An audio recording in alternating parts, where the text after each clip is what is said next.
ನಮ್ಮೆಲ್ಲರ ಕರ್ತವ್ಯ ಅಂತ ತಿಳ್ಕೊಳ್ಳೋಣ. ಪುಸ್ತಕದ ಮುಖಪುಟ ನೋಡ್ತಾ ಇದ್ರೇನೆ ಈಗಲೇ ತಗೊಂಡು ಓದಬೇಕು ಅಂತ ಅನ್ನಿಸ್ತಾ ಇದೆ. ಇನ್ನು ಆ ಹೂರಣ ಹೇಗಿರಬಹುದು ಅಲ್ವಾ? ಹೋಳಿಗೆಯ ಮೇಲಿರುವಂತಹ ಆ ಇದು ಅಷ್ಟು ಸುಂದರವಾಗಿದೆ ಅಂತ ಹೇಳಿದಾಗ ಒಳಗಡೆಯ ಹೂರಣ ಇನ್ನು ಬಹಳ ಸಿಹಿಯಾಗಿರ್ಬೋದು. ಆ ಸಿಹಿಯನ್ನ ಹೇಗಿದೆ ಅಂತ ಕೆಲವೊಮ್ಮೆ ನಾವು ಮನೇಲಿ ಅಡಿಗೆ ಮಾಡಿದಾಗ ರುಚಿ ಹೇಗಿದೆ ಅಂತ ನಾವೇ ಒಮ್ಮೊಮ್ಮೆ ನೋಡ್ತೀವಿ, ಇಲ್ಲಾಂದ್ರೆ ಮನೇಲಿ ಯಾರನ್ನಾದ್ರೂ ಕರಿತೀವಿ, ಸ್ವಲ್ಪ ರುಚಿ ನೋಡು, ಉಪ್ಪು ಖಾರ ಸರಿಯಾಗಿದ್ಯಾ ಅಂತ.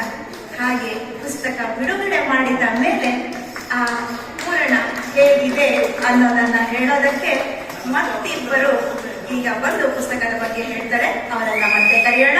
ಮತ್ತೊಮ್ಮೆ ಜೋರಾಗಿ ಚಪ್ಪಾಳೆ ಎಲ್ಲರೂ ಅಭಿನಂದನೆಗಳು ಕೃತಿಕಾರರಿಗೆ ಹಾಗೂ ಪುಸ್ತಕ ಬಿಡುಗಡೆ ಮಾಡಿದ ಅತಿಥಿ ಗಣ್ಯರಿಗೆ ಅನಂತ